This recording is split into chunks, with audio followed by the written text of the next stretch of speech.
Welcome to Game Club, the podcast that's like a book club but for video games. I'm Dan, the kid from Solandia. I'm Catherine, nerd and screenwriter. And I'm Charles, Apple tabletop gamer. Welcome to episode 13. This week, we played Bastion. Bastion's a game from 2011, developed by Supergiant Studios, published by Warner Bros. Interactive, and it features sort of a dynamic voiceover narrator, and is sort of presented as this two-dimensional kind of isometric game where you run around beating things up and get upgrades for your weapons, and you put together the Bastion. And we're going to get all into that game this week, but first we're going to go into our Nerd Weeks.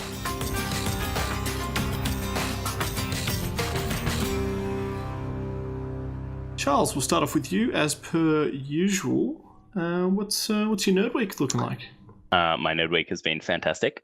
So with the release, soon to be released, maybe not so soon, of Legion, the Star Wars Legion, I mentioned it on our last episode, I've decided I'm going to grab this system and make it my own, really own it, and do some YouTube content for it. So I've been setting that up, including all the Facebook groups and stuff that goes with it, and it's been going pretty well. So I made my first video. My second video was uploading, but I had to cancel that upload because it was taking 12 hours to upload, and my internet was needed for other things, specifically talking to you guys.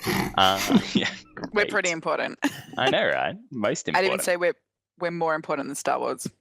Oh. Wow, that's a big goal. We'll leave that there. I don't think I even believe that. What would Carrie Fisher say about that? Yeah, not much. She's pretty quiet these days. Anyway, so what I'm doing at the moment is developing stuff to proxy the game. So we're not expecting it until 2018, but I want to play it before then, at least in a demo form. So I'm stolen all of their cards and stuff off the internet of pictures that people have taken while they're getting demos at Gen Con.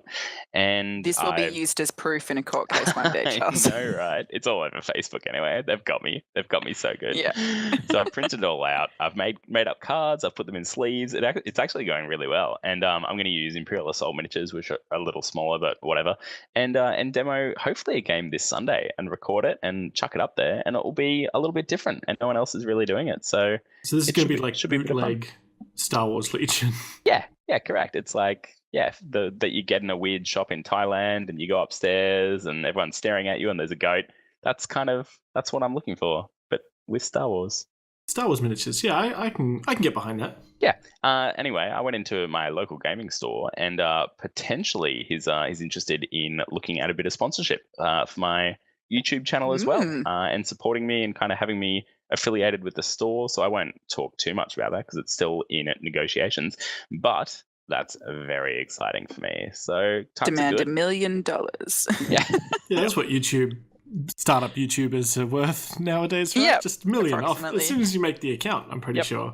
They're pretty rare, so I expect to make millions within a week. Excellent. Yep, well, fair. We'll put a link to that in the doobly-doo, so you should go check out Charles's channel and see him and hear him talk more about Star Wars, if that's why you come to the podcast. If you usually tune out here because the Star Wars bit ends, you can go get more of it on Charles's channel. That's it. To be honest, that's like a recurring nightmare I have, like trapped in a room with Charles talking to me about Star Wars tabletop gaming. I can make that happen if that's something that excites you. Yep. Is that it's not. I said recurring nightmare. Is that why neither of you ever fly in the same aircraft? Because I thought it was, in case the aircraft goes down, then we can't do the podcast. But it turns out that it's because you don't want to be trapped next to Charles on a plane while he talks about Star Wars. She's so concerned. Yeah, and I would. That is all I'd talk about. Now that I know this, I'm gonna set up a situation where it's just you and me and Star Wars, and you have nowhere to go. No, please don't. It's gonna be good. I live an exciting dream-filled life because last night I had a dream where I read all 7 books of Harry Potter, and that was the dream. You are out of control. You need to slow the fuck down, Catherine. I know. Woo, like my brain's gone cray. But all 7, how quickly? That's the question.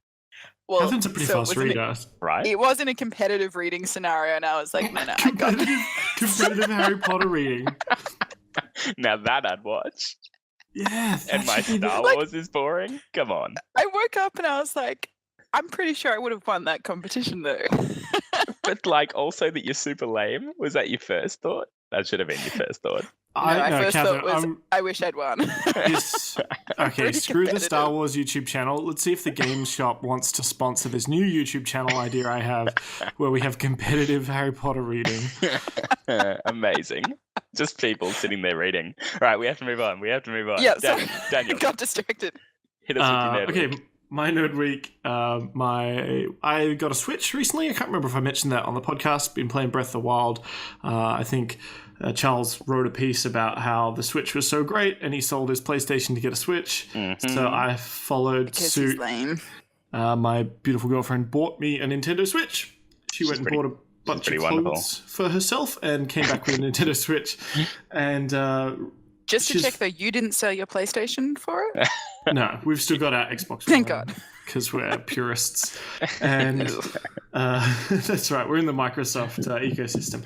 And Trapped also, now. so I've been playing Breath of the Wild, and also ended up getting Mario and Rabbids Kingdom Battle, which is made by Ubisoft, and it's. The Rabbids are kind of like proto-minions. I think they were on the scene around the Rayman era or some of the more recent Rayman games. But they've got that kind of, oh, we're weird and, we cause chaos. But it's really interesting to see the merger of those two IPs. Properties. When I Yeah. first saw it, I was super dubious. I'm like, I don't know what they think they're doing, but I'm going to avoid that. Give it a wide berth. What do you think? Are you enjoying it? Yeah, I've beaten sort of the first mini-boss or the first boss, unlocked the skill trees. It's essentially sort of an XCOM for kids. Okay. So if you played any of those turn-based isometric games, it's essentially that. So cover is really important, flanking your enemies, choosing your weapons, getting higher ground, that kind of stuff. And so it's quite tactical, and you have your three-person team and you sort of choose their loadout or sub someone out for someone else if you're coming up against certain enemies. So there is a layer of tactics there that I was surprised at. These games often have those layers. I just wasn't expecting it out of a Rabbids Mario game. Yep. Yeah. There you go. But Fair like enough. it was a pleasant surprise. Yeah, definitely. So, Yeah. I mean, some of the humor misses for me. I think it's aimed at sort of a generation lower or like a couple of years lower. But even just seeing sort of the Mario characters and some of the jokes do get me. I'm like, oh, yeah, okay, that was fun. I'm going to be ashamed if anyone saw me laugh at that. But pleasantly surprised and really enjoying it. I'm definitely going to put some more time into that. Cool. And Catherine. Yeah, so I have been playing. I kind of got the urge to play a little card game. So I saw one with some good reviews. I think I sent it to you guys actually called Miracle Merchant. No, you didn't. It's really simple. You Didn't say pay that. I did. attention. It was part of those screenshots I sent about new games coming out. It's fine. You just don't pay attention to me. Clearly not. So it's just an iPad card game. You have to match 4 different cards with different colors. There's kind of a little fantasy skin over it.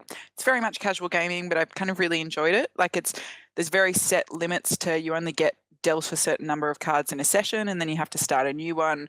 So you can easily play it for kind of 5 minutes to maybe an hour. I don't know. I just felt like I needed a game that was a bit more of that in my life. But like a card game? then- So the question is, why wouldn't you play Hearthstone? Or were you not looking for Because something that I'm- serious? No, because I'm not allowed anything WoW related, Charles. We've been I over this. I see. Nothing Like, in the I- Blizzard Yeah, world. I see the UI and I'm like, maybe I'll just start it back up. So no Hearthstone Yeah. for me. Okay. What about, how would you Hearthstone's feel about really Gwent, nice. though? I guess Gwent Yeah, you can't Gwent. get on iPad. Yeah. I mean, yeah, like, I I don't know. just stay away from the Blizz, I just, Sure. the way I tempt fate. Like, and then I started playing a really kind of strange but awesome series of games called the Rusty Lake series. So there's like Rusty Lake Hotel, which was the one I started with, and then Rusty Lake Roots. They're not, I guess they're probably technically point and clicks, but they're not, that Monkey Island or King's Quest kind of format. They're almost just like you'll have a little scene and you'll have to solve some puzzles. Like, kind of imagine,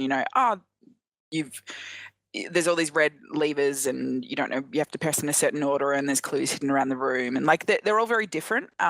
Each of them takes, anywhere from between 5 minutes to maybe 20 minutes. But it's this really cool kind of ecosystem of games. They only have 2 that you pay for. The rest are all free. And there are clues within them. There are points. There's this whole like kind of hidden world, and like the forums have like rabid Rusty Lake fans that analyze like every tiny clue, which I always really like. Like I always really like finding a community. Like I haven't gone that deep into it yet, but I played all the way through Rusty Lake Hotel and kind of got like, there's stars, and I think I got like 30 out of 40. So I didn't find everything. And then I started to look deeper and be like, oh, how did I miss that bit? And realized that like to get a perfect playthrough, it's very intricate. You have to do things in a very particular order. You can't just go into rooms randomly like I did. Like you've got to do this and then this.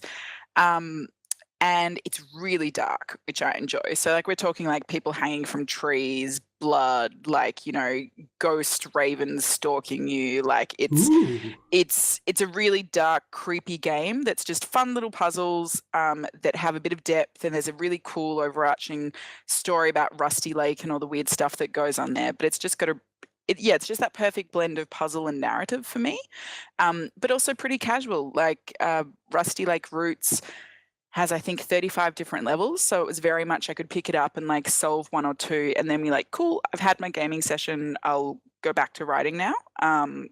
Versus, kind of a proper long gaming jam. So yeah, I'm just really enjoying that. I haven't played a point and click in a while, but it's one of my favorite genres. So that was really good. I really like finding a new kind of gaming community. It's a very clever find for you. How did you stumble across this one? Honestly, I just started looking up best point and clicks on iPad, because it's one where I kind of, as soon as iPad gaming became a thing a bit more, I was like, well, point and click games are literally made for iPad. Really. Like, you're looking at stuff on the screen, you're pressing things, and then your character doesn't tend to be controlled by a gamepad. So like I always thought that they were a perfect melding. And then I just saw the artwork, like it's really dark and really distinctive, and I just went, yeah, okay, I'm gonna play the shit out of that. Yeah, nice. And then my last one's a thing that I hope you guys are doing as well, but have obviously been watching the latest season of Rick and Morty. Of course. And have been very much enjoying it. Super dark as always. And I think, obviously I'm a sci-fi writer and grew up in, loving and absorbing sci-fi, and I think Rick and Morty is possibly the best sci-fi show on TV at the moment. Which is not bad for a 23-minute cartoon. it's so pretty well done, yeah. All right, let's move on into the news. News. Oh,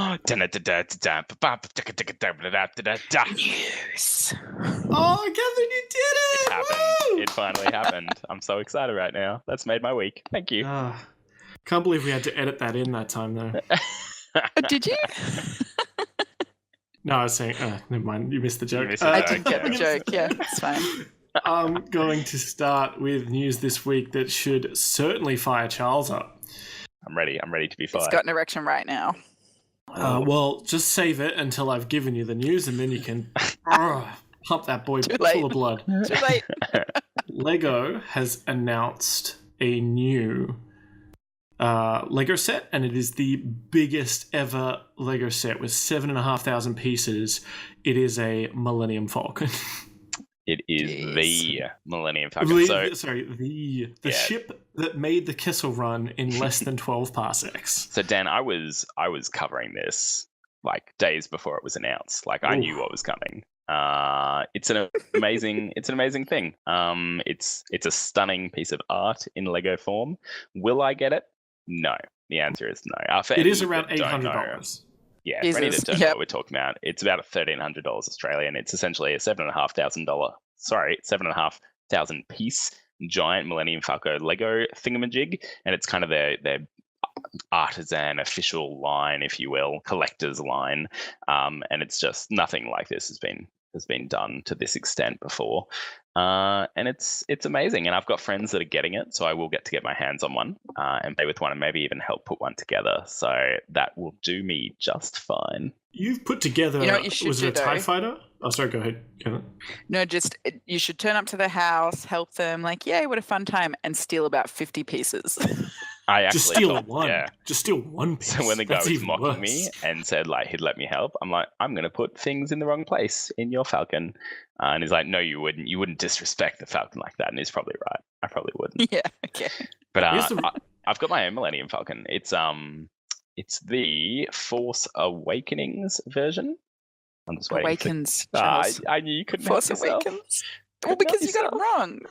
Wonderful. So yes, Why it is could the I Force. kill It's the Force Awakens set, and I think it was about maybe 3,000 pieces thereabout, or 1,300. Maybe it was only like 1,300. Either way, it's a child's toy in comparison to what's coming out, and yet I really like it. It's still pretty huge, and it sits on my shelf and looks pretty, so that's good enough.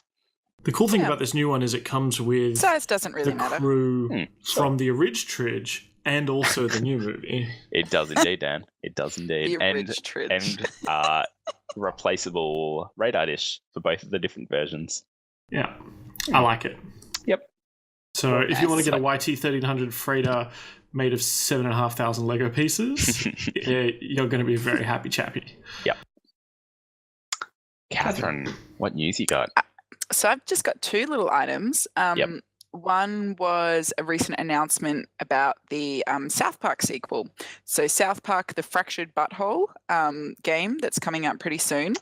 And it was just announced. Is it Fractured Butthole? Yep, so it's It's- yeah. Fractured, then B-U-T, Yeah. No, then don't even H. spell it. It's Wait. it's the fractured butthole. Butthole. Yeah.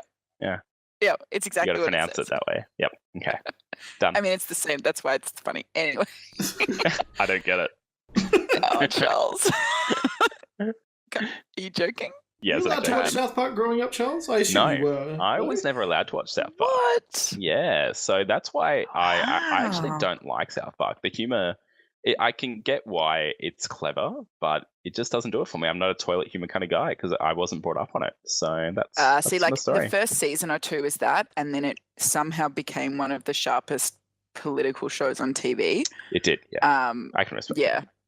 Yeah, I but mean, I I- completely yeah. get, like, if you miss the moment and then it's you're like, well, what do I do? Do I go back and binge like 16 seasons? No, like, I do remember that this moment's passed for me. amazing episode where it was Kanye West and one of the Yeah. kids had called Kim Kardashian like an ugly hobbit or whatever, and he turned up at the school to like defend her on it, and he's getting phone calls from her, and he's like, so that time you went off with Gandalf and all the dwarves and fought the dragon, and it's like, don't talk about that. It was really good. Okay, moving on.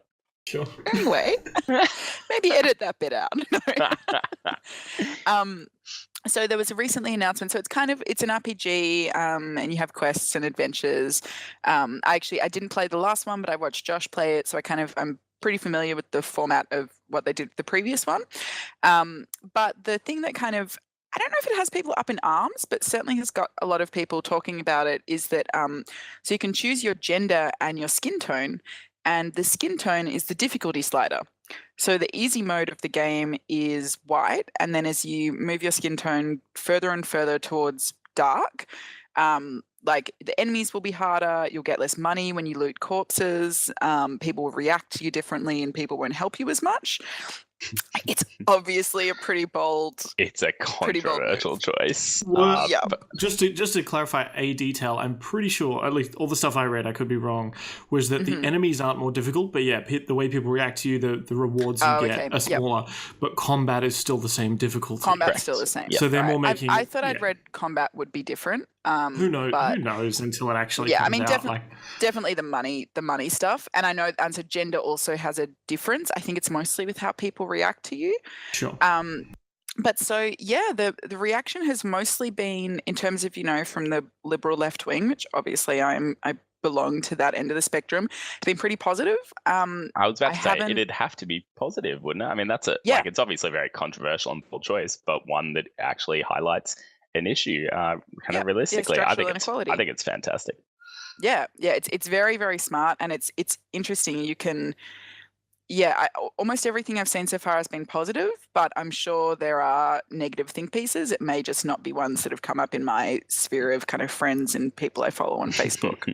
Yeah. I'm sure there'll be some, because we've talked about outrage culture before. I'm sure there'll be some that even left-wing people that'll be like, no, this is making small of an issue that is real and you shouldn't be making fun of it or something. And Right? I had the biggest accidental Facebook post seen this morning. So that whole outrage thing, someone decided that Secret Hitler, the board game, was an outrage because it was making, light of Hitler coming into power and all the terrible things he did. And, how dare they make a game of it? And it accidentally got onto my Facebook and I wasn't able to comment on it because it was someone else liking it or commenting on it.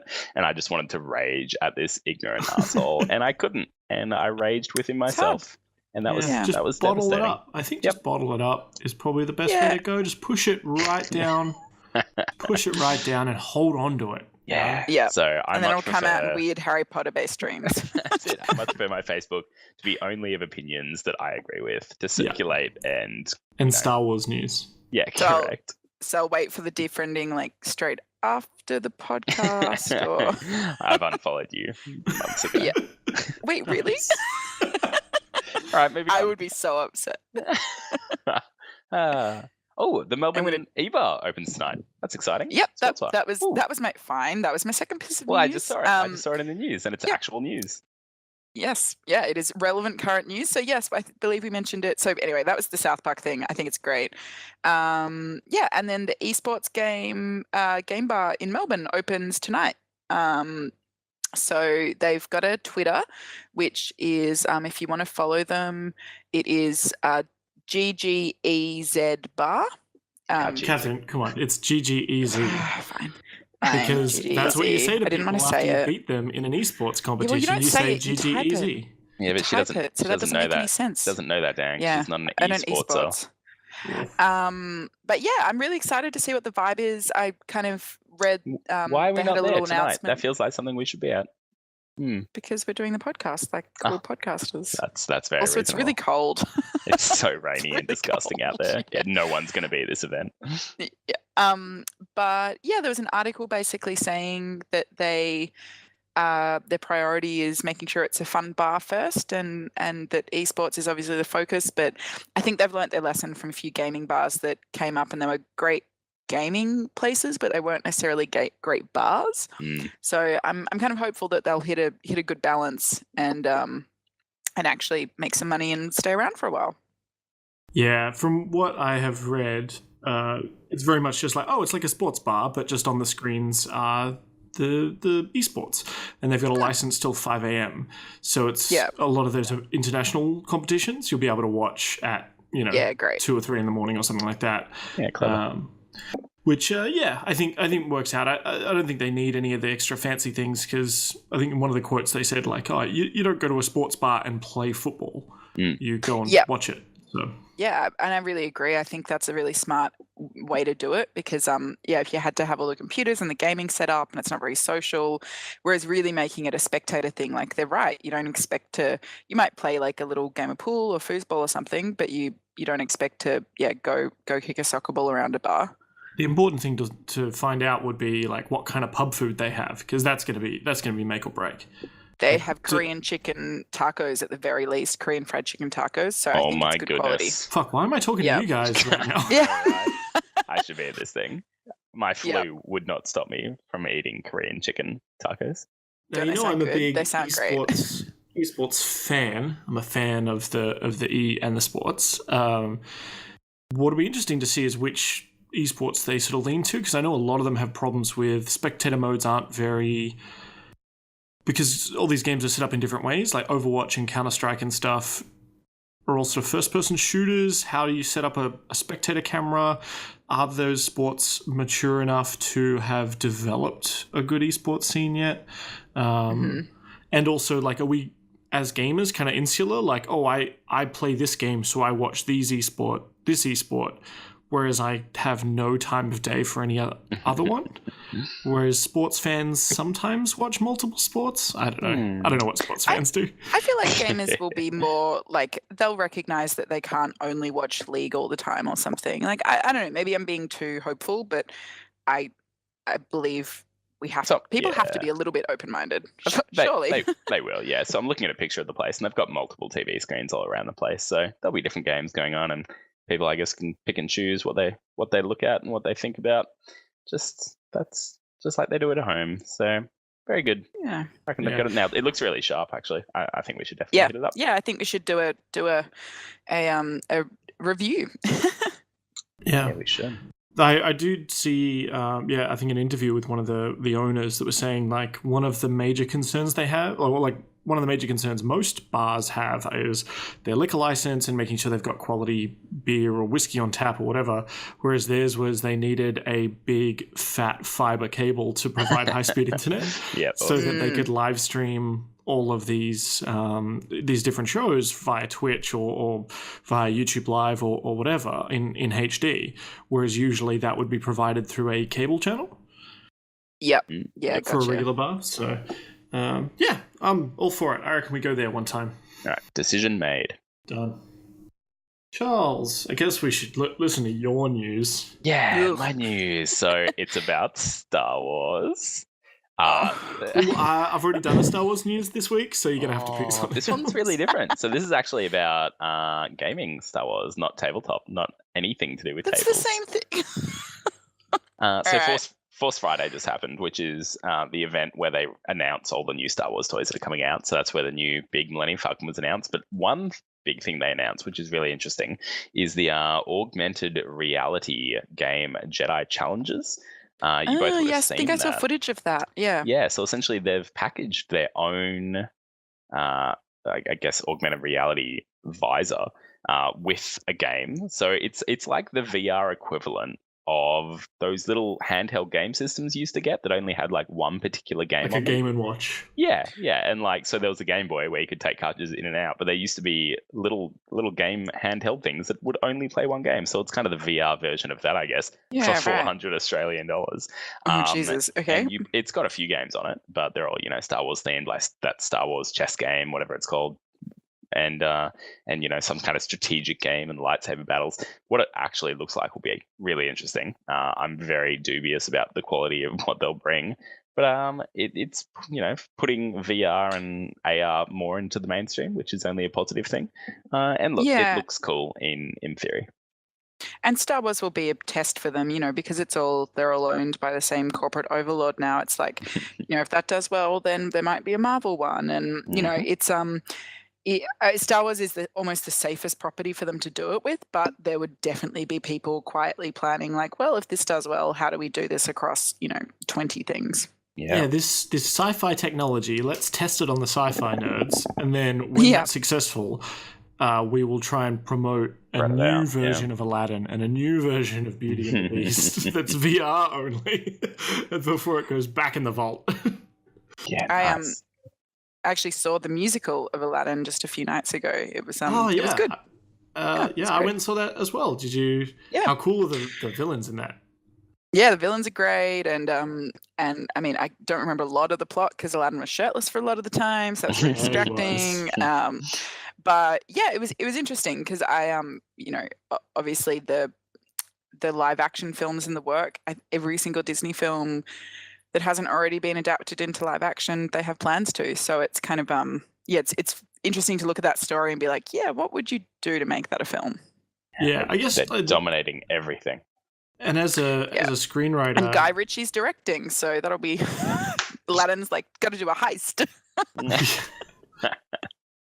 do you think of the changes to from the Disney story we all know and love, because in this one Aladdin has a bunch of friends. He's not a loner, and his friends have a bunch of music songs as well and moments. Yeah, I mean, I think it was just putting it in line with that musical theatre tradition. Really, like I'm not hugely familiar with musical theatre, but like I've seen a few shows, but it just felt like you need chorus numbers, and you need various things, and I'm like, yeah, that makes perfect sense as an adaptation. Like what works as a film doesn't always work as a musical and vice versa. So right, you have to change something. All right. Sorry. Yeah. They did not come here to listen about musicals. Fine. No one cares about your musicals, Catherine. Let's talk about Bastion.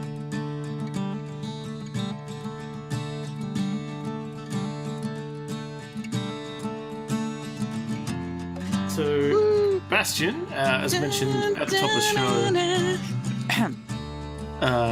as that kid, the soundtrack to Bastion, just then just rages for a while. Came out in 2011, thanks to Supergiant Games and Warner Bros. Huge, essentially a massive hit. It's on all sorts of platforms. You got PC, Xbox One, iOS, PS4. I think it's on the Vita now. Catherine, did you end up playing this on the iPad? Yeah, so I played it when it originally came out. So I'd actually played it on Steam. But then for this playthrough, I did rebuy it on the iPad because it was very reasonably priced. So yeah, I kind of have both perspectives. I obviously played it using a controller first and then played it on the iPad. So yeah, very, very different game on, gameplay on both of those platforms. And I know everyone who listens to the show obviously plays along with us, but for the 0% of you who didn't, it's isometric sort of third-person view, and it's got this sort of particular, almost like hand-drawn or hand-painted art style, where you're this kid and you're walking around, and as you're walking around, the ground itself comes up to meet you, as there's been some sort of calamity that has destroyed. It kind of reforms. Yeah, it sort of reforms as you get to it, and you can fall off the edges. The other super notable thing about this game, which you realize sort of straight away, is there's a narrator who's actually telling the story and is describing the actions your character takes. So if you fall off the edge of the world, the character might say, the narrator might say, "Oh, the kid has to watch their step," or "This is not where the story ends," or that if you just sit around and beat things up and without progressing forward, the narrator might say, "The kid rages for a while," and it's really interesting seeing that sort of dynamic play out throughout the game. Yeah, that narrator's voice is just smooth whiskey. And I could listen melted to that. Cheese, delicious. all day long. It's so nice. That's my favorite part of the game, is the narrator's voice. Hands down. Yeah. See, I like the narrator's voice is right up there for me, but like to put it in context, when I played this game, I literally wrote a fan letter to the person that did the art style to say how much I loved it. Like I think this game is beautiful. I mean, we're so spoiled for choice now with indie games that it's kind of easy to remember that when this came out, it wasn't it wasn't a wasteland, but there weren't as many as there are now. Yeah, this was a real pioneer with indie gaming for the quality. And it was a game that you could point to it, and when people have those debates about are video games art and are they culture and all of that stuff, Bastion would be one of the ones I could point to, because there were so many distinctive things there where I'm like, tell me that that's not cultural output. Like, how can you look at that and go that this doesn't contribute something to kind of the cultural world, and the music. So I love the music to Bastion. Yeah, it's a little bit Middle Eastern, isn't it? With a bit of a with a Western theme on some of it as well. Yeah, I mean, it's really unique. It's really hard to pin down, and also, like, I think there's a sitar in there, which is that little Middle Eastern vibe, and I mean, I love writing to video game music because someone was explaining it once, and they said, like, it's because it's music that is made to listen to while you do something, versus music that's made to relax you, or where you focus on listening to the music. It's meant to be kind of dynamic, but in the background. And the Bastion music is beautiful, but also very, just active. Yeah, I think I'd read something similar where sort of background, especially game music, is quite rhythmic, and it can be on repeat without it annoying you. It's kind of designed to be able to fill long stretches of time. Yep. And I could listen to the Bastion soundtrack for hours and hours, and we'll have cut obviously some bits of it into the podcast, so you can get a feel for that energy. So what did you guys play it on in the end? Which platform? Charles? I of course played it on PC. With a keyboard? Yeah, with Through a Steam? keyboard. Always with a keyboard. Okay. So I don't enjoy playing these kind of games on the iPad. I don't like playing fighting games on the iPad. Yeah. The controls aren't kind of dynamic sounds wanky. They're not reflexive. What's the word? Yep. Yeah. Not Twitch quick reflexy enough. Yeah. So I Responsive, don't yeah. enjoy that. So PC every time. But I'm surprised you didn't use a controller. Is it because you don't know how to put a controller on your PC? I don't own a controller to put on my PC. I have never played with a controller. I don't have a console, but well, it's like Steam's big picture gamepad stuff is excellent. Like I don't feel the lack of not having a console when I do play a game on a computer because the controller stuff is so well done through Steam. So Yeah, I played with a Xbox controller plugged in, as I usually do for these games, and I had played it previously, as you mentioned, Catherine, sort of back in 2011, 2012. I played it when it first came out, and I'm ashamed to say I didn't actually finish it. And then when I replayed it this time, just smashed through it, and I was just like, yeah, I'm going to get to the end of this, and enjoyed it every step of the way, even on the second playthrough. So yeah, lovely. I mean, one of the things I love about this game, so obviously you've got all your different weapon choices, and this holds true for their follow-up game to this, Transistor, which I also played and really loved, and a lot of the same kind of feedback in terms of beautiful art style, really different, beautiful music and great story as well. But there's legitimately no best way to play Bastion in terms of the choices of what weapon you use and which section and all of that stuff.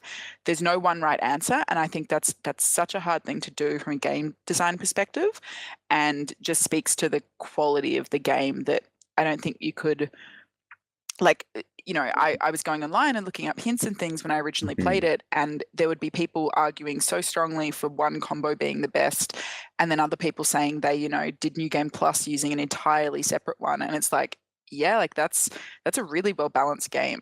yeah, because the game has you at the start you don't really have much, but you get a hammer and I believe you get a bow or a pistol and a shield. I've forgotten now which one you get first, but you essentially have bow first. Yeah, no, so you essentially have a melee. The rapid fire. The pistols it doesn't matter. Okay. It doesn't matter. Anyway. So you get a melee weapon, a ranged weapon, and a shield, and then you've got sort of a super attack you can get, and you can get some health potions. Effectively, these liquors, and then that's kind of it. Like you go around, you beat up the bad guys, and you collect the little shards or whatever.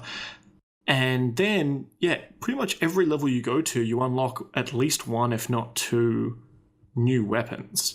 And then I think it really comes into it that, you know, so you end up playing New Game Plus and going like, oh, okay, what combo should I try now? And you can unlock upgrades for those weapons or purchase upgrades for those weapons as well. And I never found that there was one that I felt was overpowered or was the one I had to stick with. It was very much I enjoy the feel of this better. Like I really enjoyed the speed. Yeah. And I think that was the thing. Like there is no right or wrong answer. It's what suits your gameplay style best, which is great. Just to put the game into perspective for people who haven't played it. So essentially, the idea is the Bastion itself is this kind of it's a bastion. People, the idea was that people were meant to come here to survive a disaster, but it was unsuccessful. That didn't happen, and the calamity has happened, and everyone's perished, I guess, except for this kid and the stranger who's narrating that made it to the Bastion.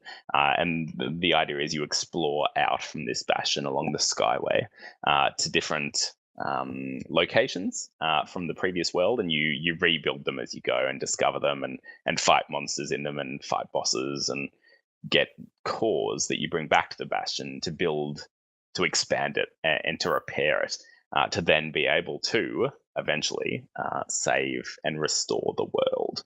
Or make a choice about what you want to do to restore or save the world. I want to get to that choice in a minute, but Charles makes a really good point that you go out and you explore these areas and take a core or a shard. And what an interesting thing narratively is once you take it, often those areas start falling apart because it was the core or the shard that was holding them up in the air. And you're like, no, I need this power to rebuild the Bastion and unlock new. Yeah, exactly. It is really nice to play a game that's about creating as well. Like, you know, it's you're restoring something versus destroying. So, you know, obviously a lot of video games are about shooting stuff and kicking doors down. I 100% agree, but I think there is also a darker undercurrent of you're taking away like stability from other areas. You're dooming anything that was there to sort of create your own safety, and you kind of have to do it because that's how you're going to survive. But the themes are there that maybe that's what led to the calamity in the first place, kind of that kind of attitude. Should we talk about the story some more? I mean, did you guys end up finishing this game or? So I did both times when I originally played through. I didn't New Game Plus it because I'm not a crazy person. But yeah, I did finish it. I finished it the first time I played it years and years ago. This time I couldn't quite get there, and I'll discuss why a little later. But we'll get there. But the choice at the end is what you want to discuss, Dan? Yeah, so the game doesn't present many. I mean, it gives you choices in what weapons should you use and things like that. But the narrative just kind of pushes forward until you get to a point where there's two very specific choices you have to make, and the first one being you've just been doing all this sort of damage with this big weapon, and the enemy this is, I guess, spoiler territory. If you haven't played it, you should go and play it. The Zulf, one of the ambassadors from Ura, who you found and rescued and kind of who betrayed you, and it turns out they triggered the calamity. They're injured, and you can decide to put down your weapon and carry him, or leave him and just continue on. Which choice did you guys make? I carried him. No, I left him. Says a lot personality-wise, Charles. Does say a lot, doesn't it? So what happened? Because I carried him as well. So I want to know, Charles, what went through your mind to sort of leave him behind, and what ended up happening? Well, that's always the kind of choice that I would make in that kind of game. I honestly can't remember what happened. This was years ago that I reached up to this point. But when I make a choice in a game, I kind of put my own ethics to it. And I'm like, does this person deserve to be punished? And if the answer is yes, then they get punished. And by punished, you mean die? Like you were leaving him to bleed out and die? Yep. Punished. Cool. Catherine, why'd you save him? Because you're not a horrible monster person, I guess. Yeah, I mean, obviously, clearly. But yeah, I mean, it's the classic thing about, no villain or no other side of the war thinks that they're doing the wrong thing. Like that's the mark of really poor writing. If you have a villain that's like, I'm a villain and I'm doing bad, like almost everyone genuinely thinks they're doing the right thing. And I think the game actually leans on the side of you picking him up, and that there's this lovely tiny little moment when you pick up his body and you're walking through, and one kind of minion tries to take a shot at you, and his general like kind of slaps him and stops him. Basically saying like, no, we respect, like you might be our enemy, but we respect you. And we respect you for doing this, for carrying him. So I think the game secretly wants you to pick him up. But also mercy is weakness. Sure. Well, because I ended up carrying him as well, and mostly it was because that point in the game where his own people turn against him, and that's why he's wounded. And because it turns out his people are upset that his actions led you to turn up to their house and wreck face. So they decide to sort of injure him. And then I was like, no, like I'm going to forgive him and carry him. And yeah, they do take shots at you for a little while. And then they sort of, once you get injured enough, they sort of stop and it's like a sign of respect. And they do that thing where, one shoots at you and he gets beat up by the others. And then you sort of, in our case, you take him back to the Bastion, and in Charles's case, you just feel empty inside. And you get to the second major choice of the game right at the end, the last choice. You get the choice between restoration and evacuation. That's right. So the restoration is you're going to restore the timeline, go back in time to before the calamity, and you may or may not remember what happened. So there may not be a chance you can change events, change fate. But there is that chance, and you'll be able to go back to the way things were. Or do you evacuate and take the people who are still alive and just venture out into the unknown on this piece of floating citadel? Catherine, I want to start with your choice this time. Yeah, so I chose evacuation, and I think it's Really? because That's interesting. yeah, so I mean, restoration is a false choice. So I would argue, if you look at the logic of that, you're actually trapping yourself to repeat that sequence of events over and over You're again with no groundhogging it, change. if you will. Yeah, basically. And I think, at a fundamental level, those two choices represent trying to keep things static versus painful change. Because, evacuation is painful Scary. because you're basically saying all those people that are dead cannot be saved. But even with that in mind, we're going to move on and try and rebuild something new. Whereas restoration is maybe I can save them, but in reality, you're getting stuck in that loop over and over again.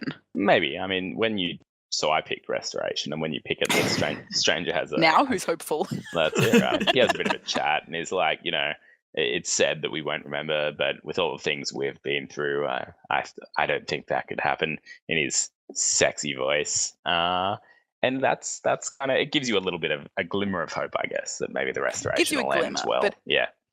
But I think it's also like, even if you do remember, even if you stop it, nothing's changed in the system.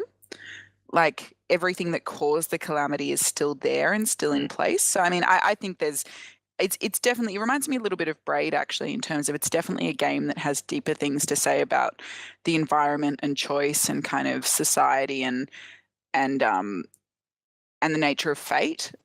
And yeah, I personally think there's one right ending, but maybe that's just reflective of it's the ending that I always choose. Yeah, it reminded me of, funnily enough, a Netflix movie I'd watched recently, I think called Arc or something, ARQ possibly, that is about that sort of time. There's this time machine and it keeps putting them in a loop. And every time they die, they wake up at the start of the loop. They're trying to break the loop, but in breaking the loop, they've just fallen into a bigger loop that puts them into a smaller loop later. Like, right. And so I was like, oh, that's obviously nightmare scenario. Like, I would hate to go, like, I would never want to, and this is me putting myself in it again, sort of like what Charles did, going like, I would not want to take the chance of not remembering and then falling into this loop forever. I would rather accept what has happened and carry on and do a new thing than be damned for all eternity. So that's 2 evacuations to 1 restoration. There we go. Yeah. Quitters. Yeah, I'd like to hear what our listeners ended up choosing as well. So the ones that did play the game, it almost feels like if you do restoration, that should be what triggers New Game Plus, because New Game Plus is just playing through again, yeah. Yeah, playing through again, but I guess having some knowledge of it. Yeah, I think that would probably make me lean slightly towards restoration being the more positive option, though, because New Game Plus is like a reward. So sure, if that was the case, it would definitely be kind of implying like the restoration was the right choice. Whereas I think it is pretty ambiguous. That's a good point. As much as so yeah, I played it on the iPad. It was a beautiful port. I thought they did a really, really good job, but I definitely think it's better using a controller or on the PC. It was a lot easier on the iPad is my main complaint, and I don't think they could have done anything to change that. Yeah, well, it's because like you can play it with traditional controllers, like you can switch to what they call classic mode and have buttons on the screen. It's a lot clunkier. The way that they've made it really seamless and work really well on the iPad is that basically you auto shoot. So a lot of the weapon stuff is actually you dodging or tapping and getting out of the way. But like, so with shooting, for example, you shoot automatically. So I just, would sit on ships and just aim myself at people. And yeah, I guess it's basically like, it's a great iPad game. Like the fact that a game like that can be played on the iPad is amazing. It's just not the best version of Bastion out there. Because I played it and was like, this is a great iPad game. This is an amazing quality, but I love Bastion, and this doesn't make me love it. Yeah. Yeah. Fair enough. I want to touch on as well one thing we've talked about every single character pretty much except one. So we've got the stranger whose voice is just mwah, could listen to him all day. We got Zulf, the traitorous Zulf who Charles leaves to die because he's a heartless monster, and Zaya as well. And Zaya's sort of an Ura girl. I wasn't really sure of like where her sort of story fit in this game because they do talk about a girl that was slighted by a boy. And I thought like, oh, was that us? Were we that kid? Do we have amnesia? What's going on? But she doesn't really seem to do much in this game. Yeah, I mean, how old did you see the kid being? Oh, I thought he was in his 20s at least. Like, Really? I thought like 12. I thought like 10 or 12. That was kind of the gist I got, which is strange for someone that kills a lot of people. One of the extra missions that you can do by puffing on the pipe or getting into the cook pot or eating from the cook pot and sort of lying down is this sort of the narrator talks about what I thought was the kid's life, about how he went off to join the military because he wanted to send money back to his mother because she was very sick. And then when he came back... I thought it was the narrator's life.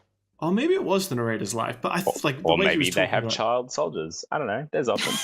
There's that option, and he was saying that no one ever goes back for a second term. But when the kid came back and realized his mum was dead, and like the money was gone, like he'd just been sending money back to her and it just disappeared.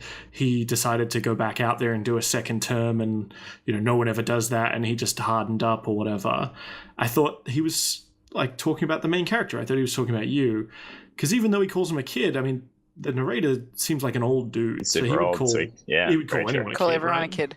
Yeah, I think it's ambiguous. I definitely don't think it's like, no, he's definitely this age. But I kind of assumed he was younger. Sure. Me too. The art style plays into that a little bit as well, I guess. Yeah.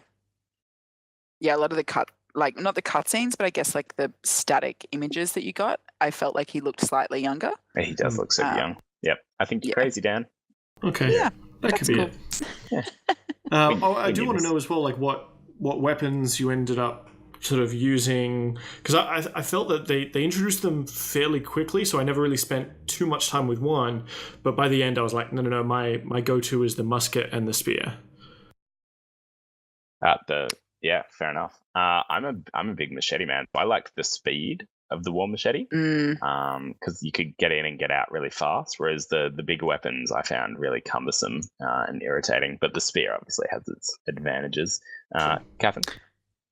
Yeah, I liked the spear for certain enemies, I think. I mean, it's hard to say because obviously the iPad, it was super different. And I didn't mind the hammer. I like a nice hammer, Yeah. It's kind of the classic. Did you do many of the sort of challenges for those weapons where you can only use one weapon? There's no shields. I did most of them. The bow one, I think I didn't quite get it. And I did it for a while. Like not this playthrough, this was the original one, but it took me too long. Where you got to pop the balloon things. Yeah, it's either the bow or the pistol one. There was one that I literally got trapped on for 4 hours, and let's just say I did not do it this playthrough. So yeah, I got a fair few of them. I got the second prize, but I think the only one I got first prize with was I think the shield and the spear or something. I didn't really bother too much with the others. I got first prize on most, I think, but I got a bit OCD the first playthrough. What a hero! Well done, just the hero of Ceylondia. Just good on you. Sorry, didn't know that I wasn't allowed to be honest about how well I did in the game. Just tone it down. All right, just chill out. Yep. Chill out. All right. Another thing I wanted to. Sorry, I wanted to also touch on the sort of we mentioned there's the upgrade mechanics, things like that. But as you build up the Bastion again, you get all these other unlocks like different special attacks, different stuff you can add to the difficulty. Did you guys venture into that at all, or?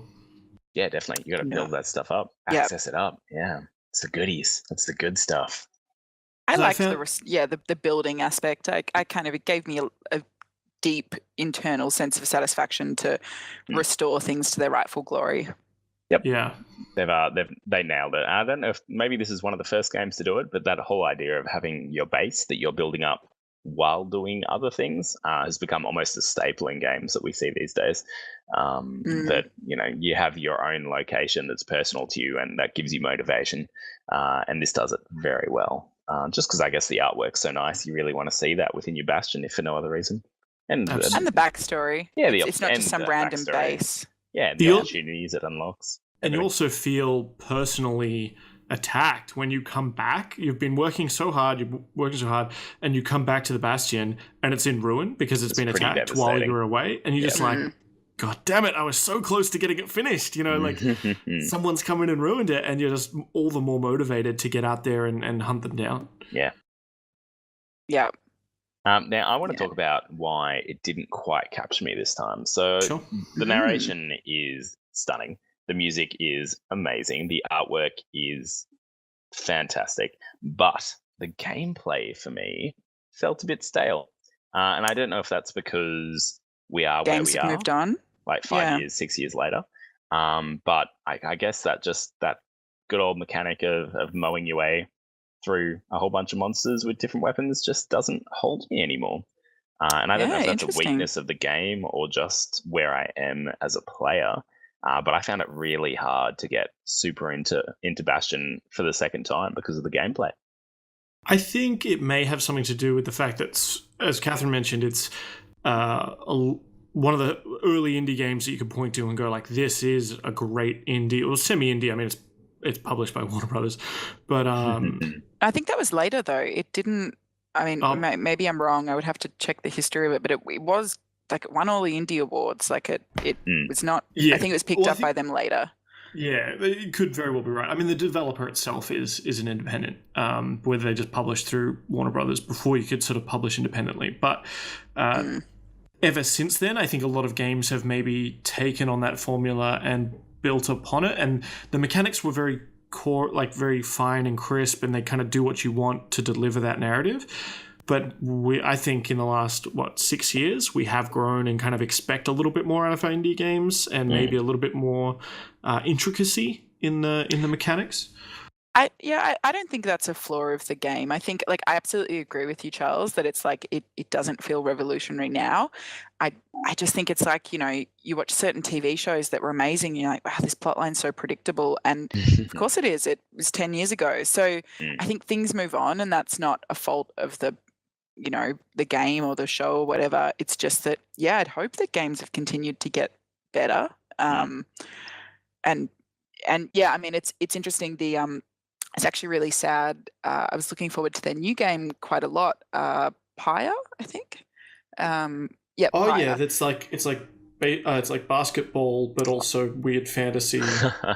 Yeah, so that was the thing. I read the description and saw some gameplay and was like, I just am so not into that style of game. Even though I love Supergiant, I know I'm not going to play it and enjoy it. So, it looks innovative, but it doesn't look like it's for me.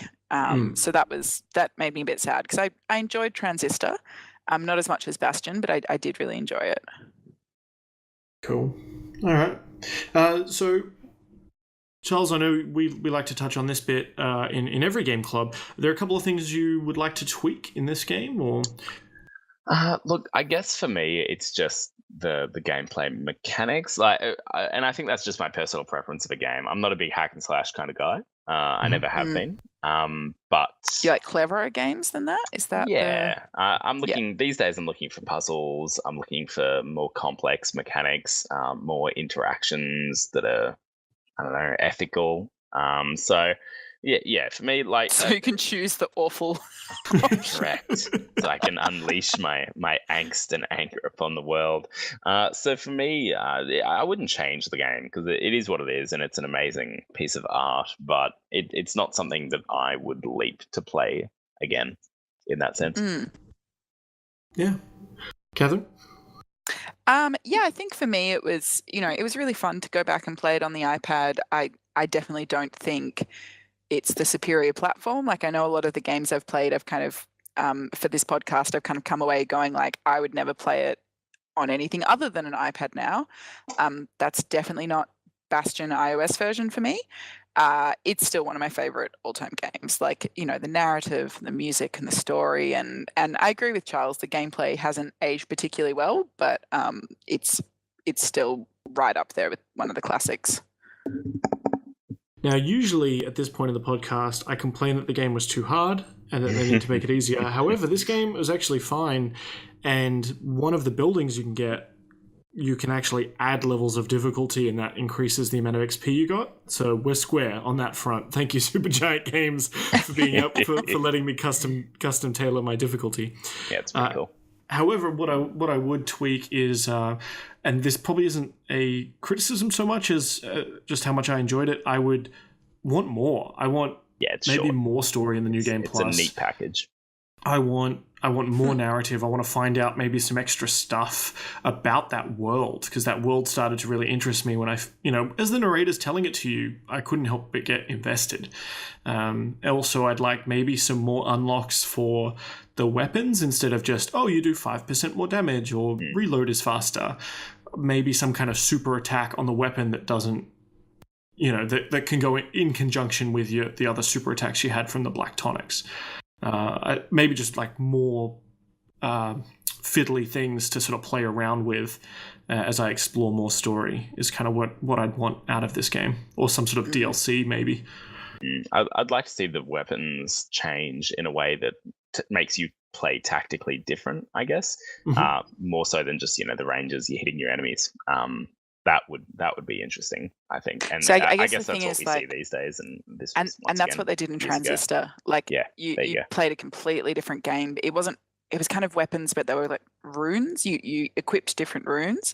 Okay. And there was maybe 500 different combinations once and each of them, a lot like Bastion, each of them was a completely legitimate play style. Yep. And the game forced you to basically try them all.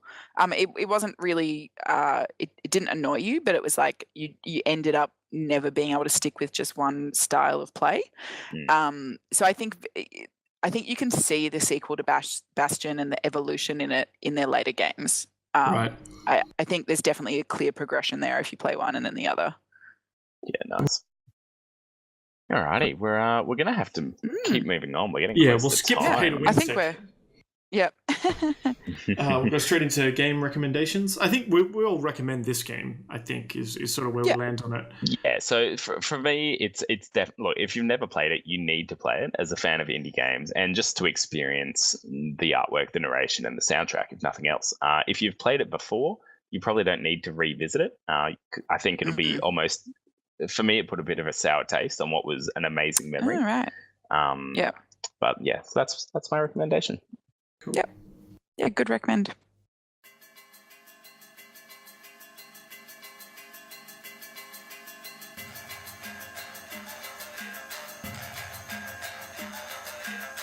Awesome.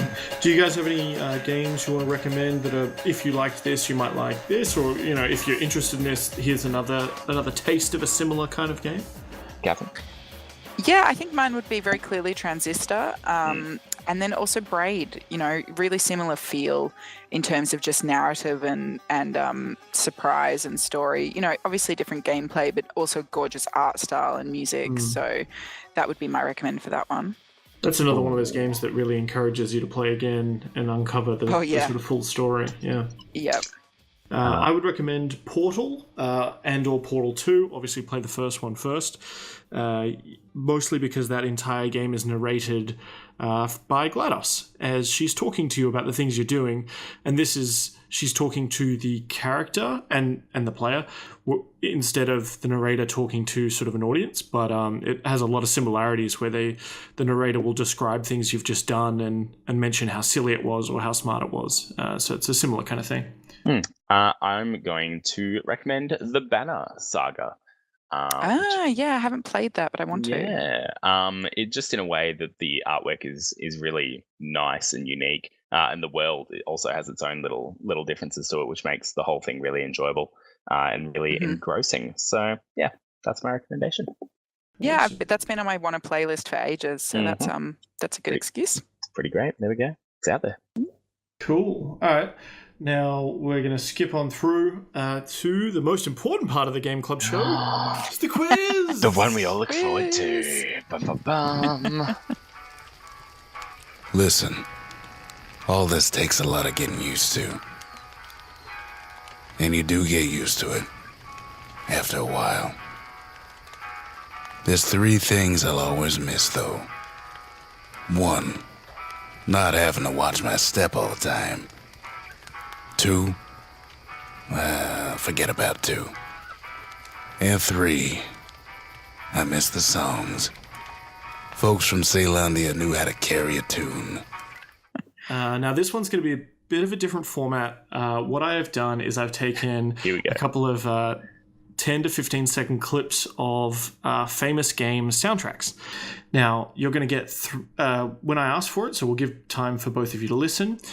When I ask for the answer, if you tell it to me what game it's from, you get 3 points. If you can't tell me, if neither of you can tell me what game it's from, I will give you 3 choices. And if you get it right, you get 2 points. And we got a couple there. So.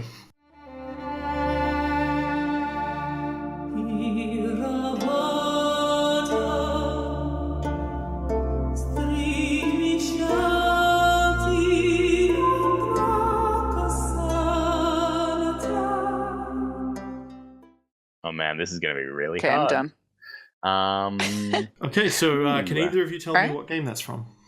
Nope. I'm gonna guess Assassin's Creed. If I guess, do I Out get there. the quiz? If you guess it correctly, you get 3 points.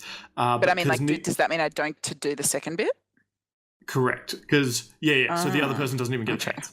If you get it correct. No. If If you you get get it wrong, we still get to do this. No. If I get it wrong, do I still get to do the second bit? Yeah, correct. So Okay, cool. because you both got it wrong, the 3 options are Legend of Zelda: Breath of the Wild, Witcher 3: Wild Hunt, or Nier Automata. I'm going to go Witcher 3. I'm also going to go Witcher 3. You are both correct. Hey, well done us. Nice. I'm Don't talk I'm to just me. proud of us, really. All right, next one. Cool. Next one.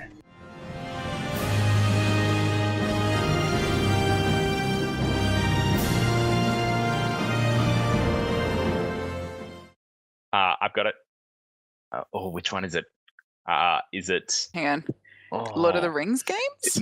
No, shut up. It's Oblivion or Skyrim, but I can't think. Skyrim. It's definitely Skyrim. Or is it Oblivion?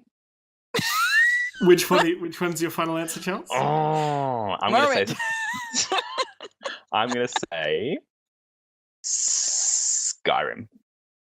Okay, you are incorrect. Your 3 choices are Piece of shit. Morrowind, Oblivion, or Skyrim. It's Oblivion. Oblivion. You're both incorrect. It's Morrowind. Oh, we're done. Didn't Catherine say that to start She with? said a Lord of the Rings game. No, I said it at the start. That's I think why she I said couldn't choose one. Morrowind, but let's say she I didn't. did. I said Morrowind in the Shit, free too answer late. section. Moving on. No. To the judges on that one. Should we give her that one? Yep, I think I'll we should accept give it that one one. point. I'll accept one point. We get I'm 2 fine with points it for being 1 Catherine. So it's 4 points for Catherine, 2 for Charles currently. All right, Okay. I'm okay with that.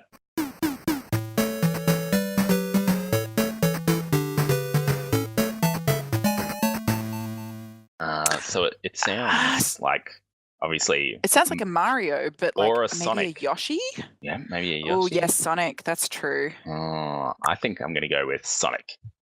I'll let you both lock in your answers before I. Yeah, that's fair. I'm gonna go with Yoshi, even though I think it's probably Sonic, but just so I'm something different. It is Sonic the Hedgehog. Charles gets 3 Yeah. points. Yes. Yep, nice. Good work. As for the win. The crowd goes wild. I don't think I would have said Sonic without you saying it first. No, so you wouldn't I was have. like, yeah, I won't guess that. That's a It'd bit be mean. it'd be rude. All right, next Mm. music. Good quiz, Dan. I reckon.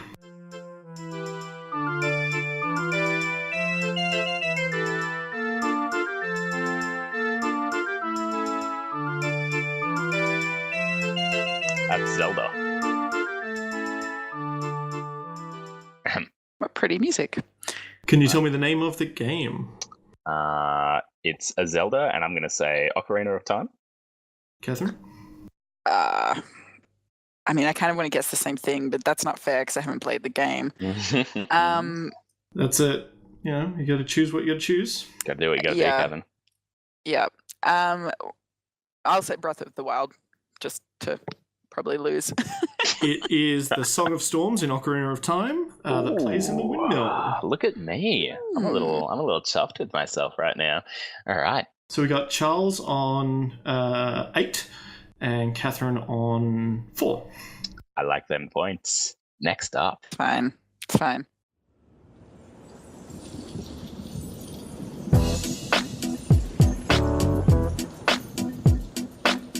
Hey yo, Jim, man, won't you kick some of that? You know how you do it, man. It's a trip. People don't even believe I like this, whatever it is. Oh, this is super hip. You know the one I like.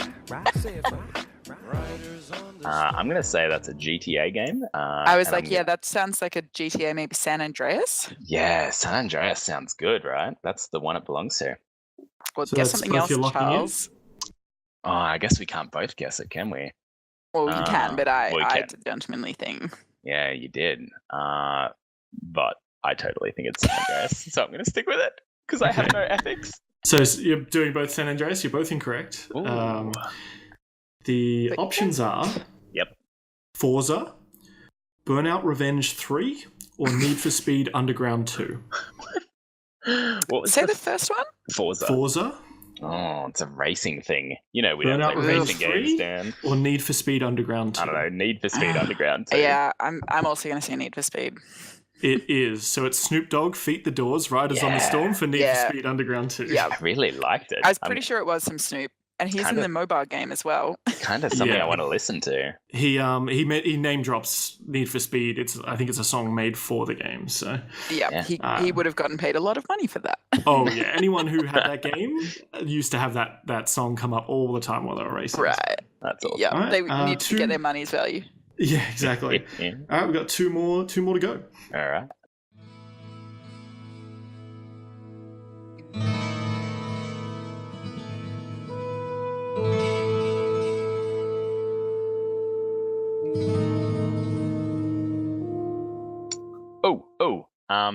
The one that we played. Bastion? No. This War of Mine. Oh, hang on, I'm going to continue listening. She's not allowed to pick my guess. I'm still listening, Charles. I bet you are. I don't think it's This War of Mine. Excellent. Don't pick it. All right, I won't. Good. I won't. What are you going to pick? I actually don't know. Pressure's on, Catherine. I'm just going to go blank. I'm blank. I'm Yep, waiting good for the choice. quiz. That's a great So I think choice. you're wrong. It's really creative. Charles Thanks. is wrong, but so is Catherine Oh. for being blank. Well, I said nothing. Your choices are You need to Castlevania. Sorry? penalize it if you do a guess. That's the... I think No. you should penalise if you don't do it. You should penalise it for not taking chances. Right.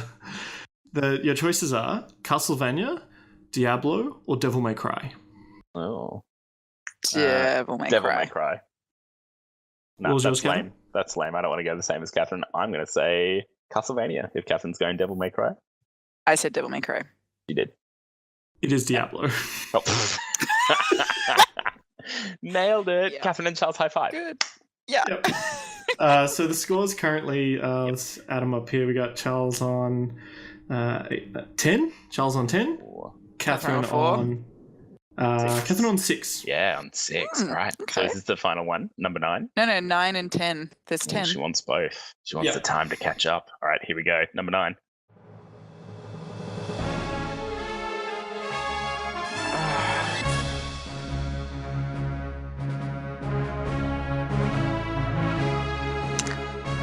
I'm going to say Star Fox. Star Fox. Star Fox. Okay. It's a hard one. Really?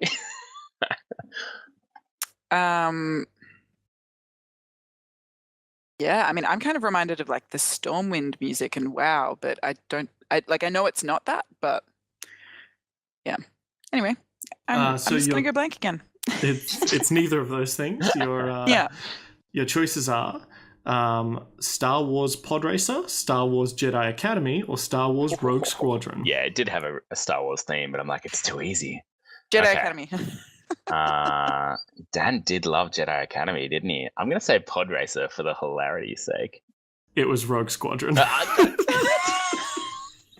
really We're wanted doing it to pretty be Pod well out Racer. of 2 out of 3 we are managing to avoid the correct one all the time. I really thought Charles would have that one because I think we played Rogue I think I we mean, he played talks a lot about of it, Star Wars Dan. every fucking minute of every day. So. Kind of like I knew it was Rogue Squadron, but I wanted it to be Pod Racer, if you know what I'm saying. Yeah. Yeah. All right. Yeah. Last one. All right, It's last Catherine's one. chance to lose. How are you doing playing at home? But there's no sense crying over every mistake. You just keep on trying till you run out of cake. And the science gets done and you make a neat gun for the people who are still alive. Well, that's terrifying. That was creepy as shit. Wow. Like Professor Layton or something like that. Like one of those really cheerful Nintendo games. I have nowhere to go with that. I don't know where that's come from, except the dark, I'm going to say Professor dark Layton. pits of Dan's heart. I got nothing. Oh, Charles is leaving it blank. I'm blanking. I'm calling it Catherine. So you're both incorrect. Your options are Portal, Job Simulator, or Bioshock Infinite. Ooh, I'm going to say Job Simulator. Here we go, Catherine. Can we Hang do on, it again? cake. Yeah, let's see if we can make it a 4 for 4. I'm going to go Job Simulator. It's kind of got that weird, surreal, faux happy vibe. That's what I said. You can't pick the one that I said. Oh, no, Yeah. I thought you said Bioshock. No, I said definitely not Oh, you said Bioshock. Job Simulator? I said Job Sorry, what- Simulator. Yep. What were the options again? Bioshock, Job Portal, Simulator, on Job Portal. Simulator, and Bioshock Infinite. Yeah, all right. Bioshock Infinite then. It is Portal. Fucking hell. Catherine and Charles, high five. Have you ever heard of the Cake is a Lie? That is from Portal, and that's the song that plays at the end of Portal, called Still Alive. Amazing. I never finished Portal. I got bored. Oh, Catherine, I'll one up you. I've never played Portal. No, I think mine is worse because I played it. I thought it was good, Okay, and then I just okay. put it down halfway through and walked away. I It's feel- not a long game. In the end, I feel we've wounded Dan, and that's what counts. Yeah, Look, Dan, but that was an amazing It quiz. was an excellent quiz. And I most loved it. importantly, Charles won. Charles did win. But Charles did win. neither of us did great. So No, it's there's a no moral pride to be loss. had in this Yeah. victory. That's it. But I really enjoyed myself, and that's what counts. And hopefully Yeah. the viewers, listeners, if you will, enjoyed Did better themselves than you. too. Yeah, and hopefully did better. Well, I did do a call out on Twitter to get some ideas, and there was going to be some Mario, and I was going to put To the Moon in there was another suggestion, but I wanted to steer clear of certain ones. But you guys got some of them, so I'm really proud of you. Yeah, we did. Yeah. Some is important. It would have been real embarrassing otherwise. We would have had to cut the whole segment. Yeah, that's Yeah. right. Yeah. Cool. All right. Well, if you want to reach out to us and just let us know your favorite gaming soundtracks, because I've been down a deep rabbit hole of old SNES games and NES games just over the last couple of days finding cool music. You can tweet at me at NFGDan. They can find me at CS McMullen, and I would also love some gaming soundtracks. I have actually a whole folder of gaming soundtracks in my Spotify, so I So always she can like listen to finding it a while new cool riding, one. I guess. Yeah, Yeah, nice. That's what it's for. I might have to check that out. You can find me at Charles Bryce.